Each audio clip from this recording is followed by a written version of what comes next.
نحمده ونصلي على رسوله الكريم أما بعد فأعوذ بالله من الشيطان الرجيم بسم الله الرحمن الرحيم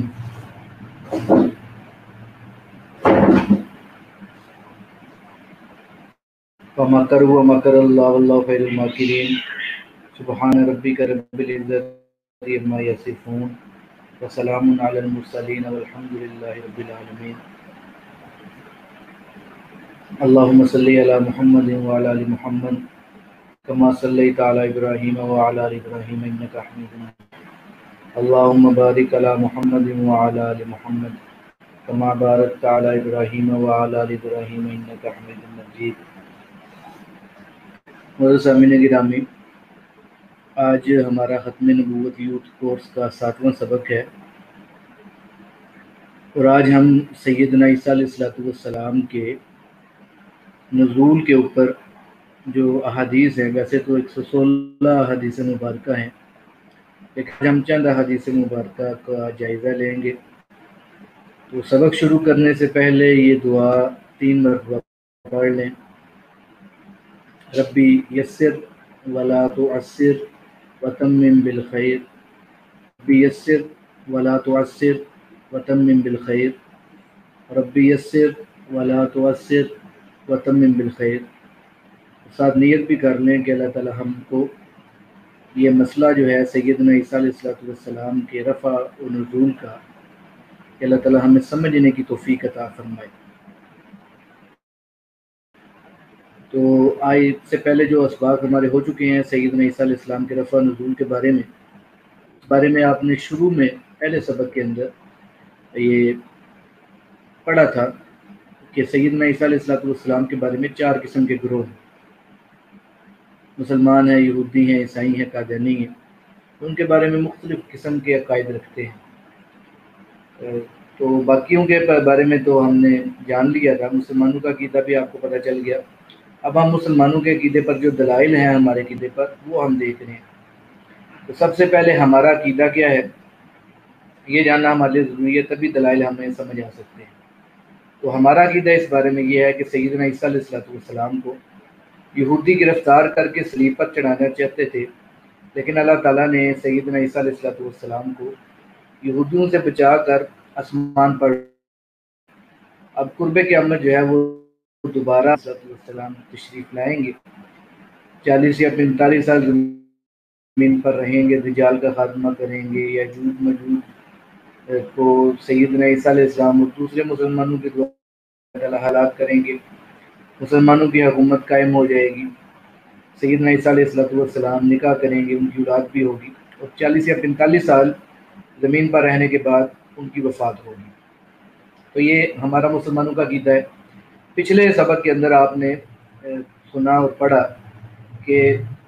جو ہمارے قرآن مجید سے دلائل ہیں سیدنا عیسیٰ علیہ السلام کے آسمان پر اٹھائے جانے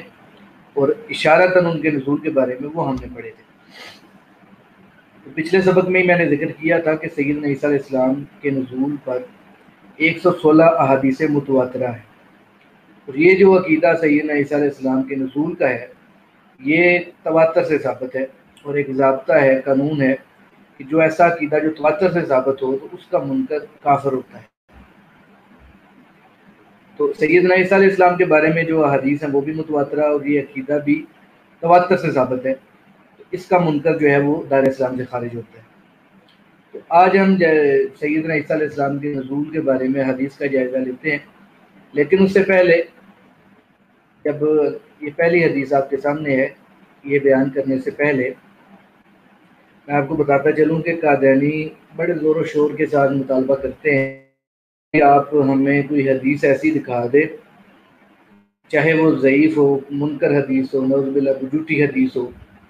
جس کے اندر سیدنا عیسیٰ علیہ السلام کا نام لے کر اللہ تعالیٰ نے یا آپ صلی اللہ علیہ وسلم نے فرمایا ہو کہ سیدنا عیسیٰ علیہ السلام کو اللہ نے آسمان پر اٹھا لیا، ان کے جسم سمیت آسمان پر اٹھا لیا. یعنی آسمان کا لفظ بھی ہو اور عیسیٰ علیہ السلام کے زندہ ہونے کا بھی ذکر اس کے اندر ہو. ایک قادیانیوں کا مطالبہ ہے، بڑے زور و شور کے ساتھ کرتے ہیں، اور ان کے ذہن کے اندر یہ ہے کہ شاید اس طرح کی کوئی روایت ہے ہی نہیں ہے کہ اٹھانے کا ذکر جس کے اندر ہو اور آسمان کا لفظ اس کے اندر ہو. تو سب سے پہلے تو میں وہ روایت آپ کے سامنے رکھتا ہوں، اس کے بعد ان کے نزول پر جو باقی حدیث ہیں وہ آپ کے سامنے رکھوں گا، تاکہ آپ کو پتہ چل جائے کہ قادیانی کے عقیدے کی پوری بنیاد جو ہے یہ جھوٹ کے اوپر مبنی ہے، دجل اور فریب کے اوپر مبنی ہے۔ حضرت خاتم نبی بلتا رضی اللہ تعالیٰ عنہ کو حضور صلی اللہ علیہ وآلہ وسلم نے شاہ مقوقس کے پاس بھیجا تھا اپنا خط دے کر۔ اس واقعے کا ذکر الخصائص الکبریٰ کے اندر امام سیوطی رحمۃ اللہ علیہ نے کیا ہے، اور امام سیوطی رحمۃ اللہ علیہ نے وہ حدیث لی ہے دلائل النبوہ کتاب سے، امام بہقی کی جو کتاب ہے اس سے وہ حدیث لی ہے، یہ جو میں آپ کے سامنے پیش کر رہا ہوں۔ حضرت خاتم بن نبی بلتا رضی اللہ تعالیٰ عنہ کو آپ صلی اللہ علیہ وآلہ وسلم نے بھیجا شاہ مقوقس کے پاس اپنا خط دے کر۔ تو جب یہ صحابی شاہ مقوقس کے پاس پہنچے آپ صلی اللہ علیہ وسلم کا خط مبارک لے کر،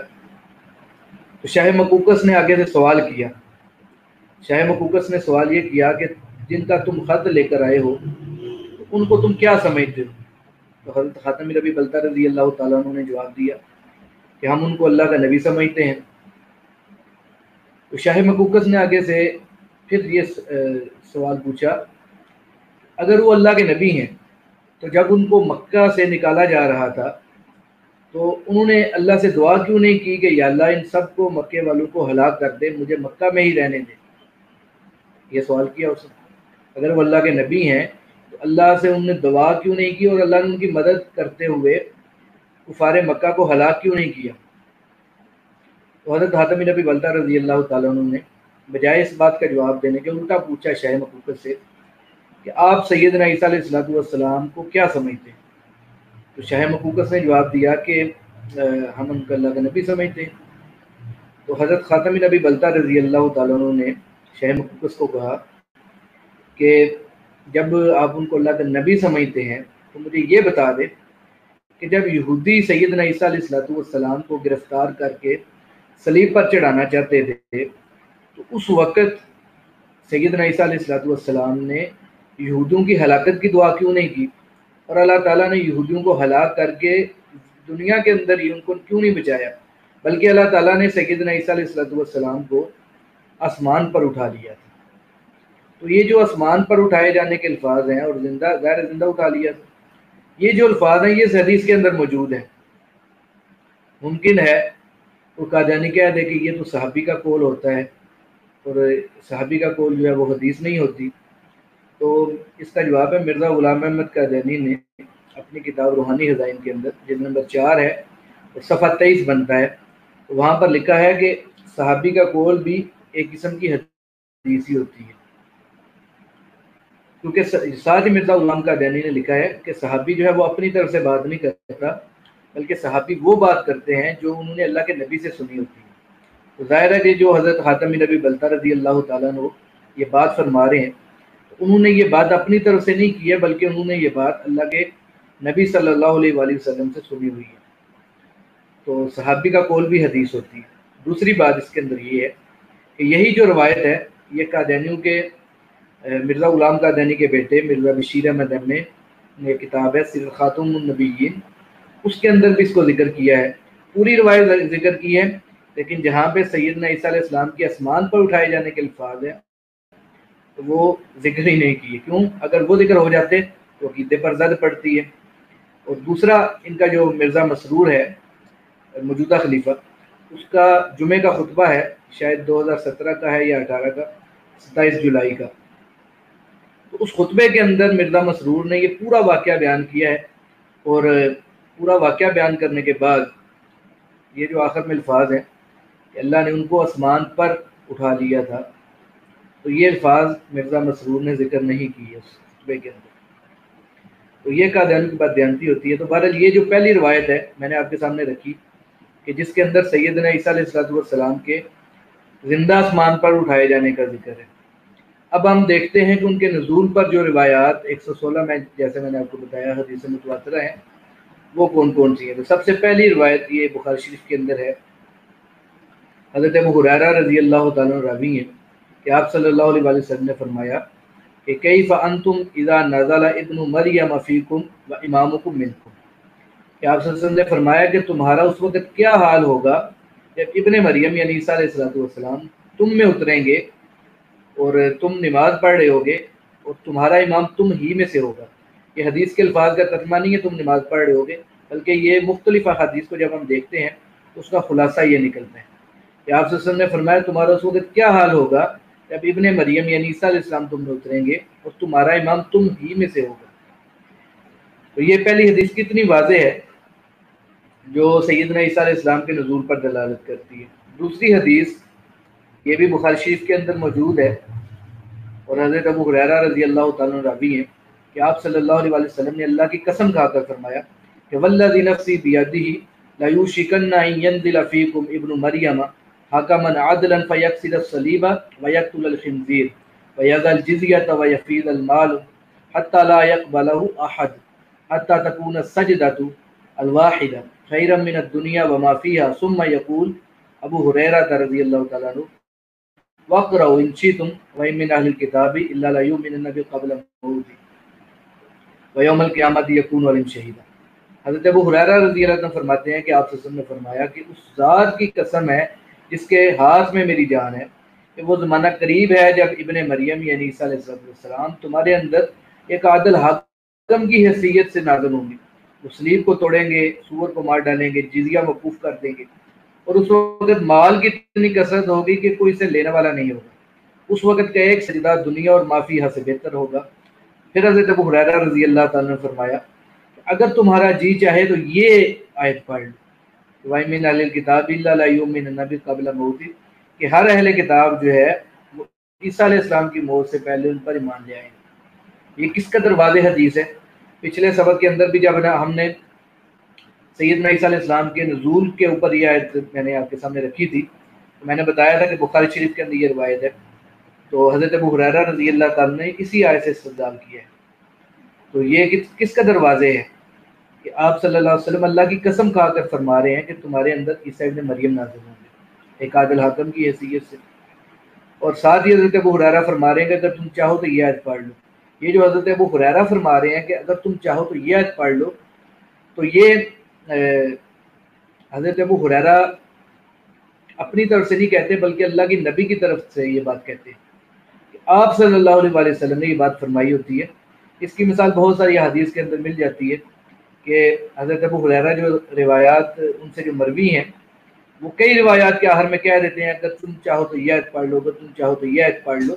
کئی دفعہ ذکر کر دیتے ہیں، پھر آپ صلی اللہ علیہ وسلم نے فرمایا کہ اگر تم چاہو تو یہ آیت پڑھ لو، کئی دفعہ ذکر نہیں بھی کرتے۔ تو اس روایت کے اندر حضرت ابو ہریرہ رضی اللہ عنہ نے یہ ذکر نہیں کیا کہ آپ صلی اللہ علیہ وسلم نے فرمایا، لیکن دوسری روایات کو دیکھتے ہوئے ہمیں پتہ چل گیا ہے کہ حضرت ابو ہریرہ نے بات اپنی طرف سے نہیں کی ہے بلکہ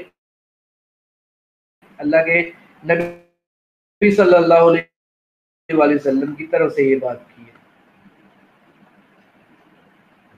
اس سے اگلی روایت ہم دیکھتے ہیں، ساتھ کے اندر یہ حدیث موجود ہے۔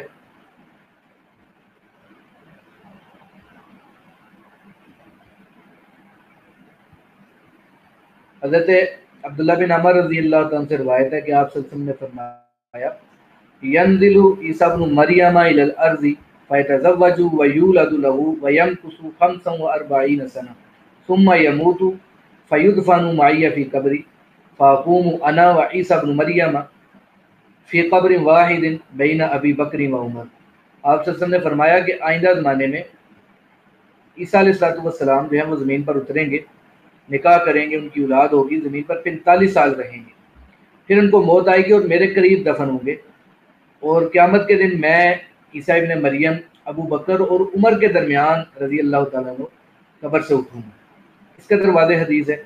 کہ آپ صلی اللہ علیہ وسلم نے سیدنا عیسیٰ علیہ السلام کی قبر کی جگہ بھی ہمیں بتائی ہے۔ اس سے اگلی حدیث ہے، یہ بھی مشکات کے اندر ہے۔ حضرت جابر رضی اللہ تعالیٰ سے روایت ہے کہ ایک یہودی عورت نے مدینے میں ایک بچے کو جنم دیا جس کی آنکھ نہیں تھی، اس کی کچلیاں نظر آ رہی تھی۔ رسول اللہ صلی اللہ علیہ وسلم کو اندیشہ ہوا کہ وہ دجال نہ ہو۔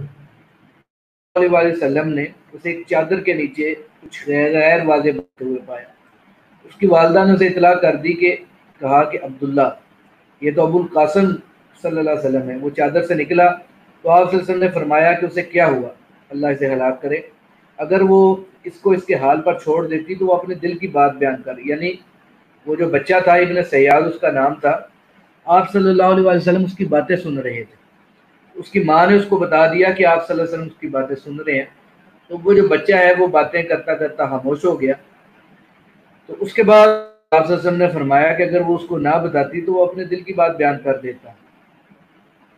تو حضرت عمر رضی اللہ تعالیٰ نے اس وقت عرض کیا کہ یا رسول اللہ مجھے اجازت مرحمت فرمائیں کہ میں اسے قتل کر دوں۔ تو آپ صلی اللہ علیہ وسلم نے فرمایا کہ اگر تو یہ وہی دجال ہے تو پھر تم اسے قتل کرنے والے نہیں ہو، اسے قتل کرنے والے تو سیدنا عیسیٰ ابن مریم علیہ السلام۔ تو یہ حدیث ہمیں بتا رہی ہے کہ دجال کو جو قتل کرنا ہے وہ سیدنا عیسیٰ علیہ السلام نے قتل کرنا ہے، اور ظاہر ہے کہ ابھی تک سیدنا عیسیٰ علیہ السلام کا نزول نہیں ہوا، دجال بھی ظاہر نہیں ہوا، تو جب دجال ظاہر ہوگا تو اس وقت سیدنا عیسیٰ علیہ السلام کا نزول ہوگا، اور آپ نزول کے بعد دجال کا خاتمہ کریں گے۔ یہ حدیث اگلی حدیث ہے، مسلم شریف کے اندر یہ روایت ہے، حضرت جابر بن عبداللہ رضی اللہ تعالیٰ راوی ہیں، فرماتے ہیں کہ آپ صلی اللہ علیہ وسلم سے میں نے سنا کہ آپ نے فرمایا لا تزال طائفة من امتی یقاتلون علی الحق ظاہرین الی یوم القیامہ قال فینزل عیسیٰ ابن مریم فیقول امیرهم تعال صل لنا فیقول لا ان بعضکم علی بعض امراء تکرمۃ اللہ هذه الامہ۔ آپ صلی اللہ علیہ وسلم نے فرمایا کہ میری امت کا ایک گروہ مسلسل حق پر قائم رہتا ہے، وہ لڑتا رہے گا، وہ قیامت کے دن تک جس بھی مارکے میں ہوں گے غالب رہیں گے۔ اور پھر کیا ہوگا؟ فینزل عیسیٰ ابن مریم، پھر عیسیٰ ابن مریم علیہ السلام اتریں گے، تو اس گروہ کا امیر مہدی یعنی امام مہدی اس گروہ کے امیر ہوں گے، بہت ساری روایات سے پتہ چلتا ہے کہ وہ کہیں گے کہ آئیں ہمیں نماز پڑھائیں۔ جب عیسیٰ علیہ السلام کا نزول ہوگا تو اس وقت مسلمان نماز کی صف بندی کر چکے ہوں گے، اس وقت امام مہدی رک جائیں گے، عیسیٰ علیہ السلام کا انتظار کریں گے۔ جب عیسیٰ علیہ السلام تشریف نیچے لائیں گے زمین پر تو اس وقت امام مہدی کہیں گے کہ آپ ہمیں نماز پڑھیں، تو عیسیٰ علیہ السلام جواب دیں گے کہ نہیں، اللہ کی طرف سے اس امت کو بخشی گئی عزت و شرف کی بنا پر تم ہی ایک دوسرے پر امیر ہو، یعنی یہ نماز کی امامت آپ ہی کروائیں، میں آپ کے پیچھے نماز پڑھوں گا۔ تو وہ جو پہلی نماز کی امامت ہے وہ امام مہدی علیہ رضوان کروائیں گے، باقی نمازوں کی عیسیٰ علیہ السلام کروائیں گے۔ تو یہ امت محمدیہ کو جو اعزاز ملا ہے کہ اللہ کا نبی جو سابقہ نبی یعنی بنی اسرائیل کی طرف نبی تھے اور امت محمدیہ میں وہ تشریف لائے ہیں، تو وہ پیچھے کھڑے ہوں گے اور آپ صلی اللہ علیہ وسلم کو امتی آگے کھڑا ہوگا۔ حالانکہ مقام اور مرتبے کے لحاظ سے تو نبیوں کے برابر تو کوئی بھی نہیں ہو سکتا، تو عیسیٰ علیہ السلام کا مقام اور مرتبہ تو سارے حضور صلی اللہ علیہ وسلم کے امتیوں سے بلند ہے، لیکن پھر بھی وہ پیچھے کھڑے ہوں گے اور امام مہدی آگے کھڑے ہوں گے، اسے ایک نماز کی امامت کروائیں گے، باقی نمازوں کی امامت جو ہے وہ سیدنا عیسیٰ علیہ السلام کروائیں گے۔ تو یہ حدیث بھی ہمیں یہ بتا رہی ہے کہ سیدنا عیسیٰ علیہ السلام کا بھی نزول نہیں ہوا، ان کا قرب قیامت نزول ہوگا۔ تو یہ چند حدیث ہم نے آپ کے سامنے رکھی ہیں، ویسے تو 116 حدیث مبارکہ ہیں، چند ہم نے آپ کے سامنے رکھی ہیں۔ تو اللہ سے دعا ہے کہ اللہ تعالی ہمیں سمجھنے کی توفیق عطا فرمائے، منکرین ختم نبوت کے دکھوں کو بھی سمجھنے کی توفیق عطا فرمائے، ان کا رد کرنے کی توفیق عطا فرمائے۔ تو اگلے سبق کے اندر انشاءاللہ وہ ہم توفی کی بحث کریں گے، کیونکہ یہ قادیانیوں کا سب سے بڑا ہتھیار وہ سمجھتے ہیں کہ توفی کے اوپر ہے، کہ توفی کا مطلب وہ الگ الگ وہ موت کرتے ہیں، وہ کہتے ہیں جس کا ترجمہ موت ہی ہے۔ تو انشاءاللہ ہم اگلے سبق کے اندر توفی کے اوپر مکمل بحث کریں گے کہ توفی کا مطلب کیا ہے، قرآن مجید میں کن کن معنوں میں استعمال ہوا ہے، اور قادیانی اس پہ کیا کہتے ہیں، ہم کیا جواب دیتے ہیں۔ اللہ تعالیٰ ہم سب کو صحیح طریقے سے اس مسئلے کو سمجھنے کی توفیق عطا فرمائے، آگے لوگوں کو بتانے کی توفیق عطا فرمائے۔ وآخر دعوانا ان الحمد للہ رب العالمین۔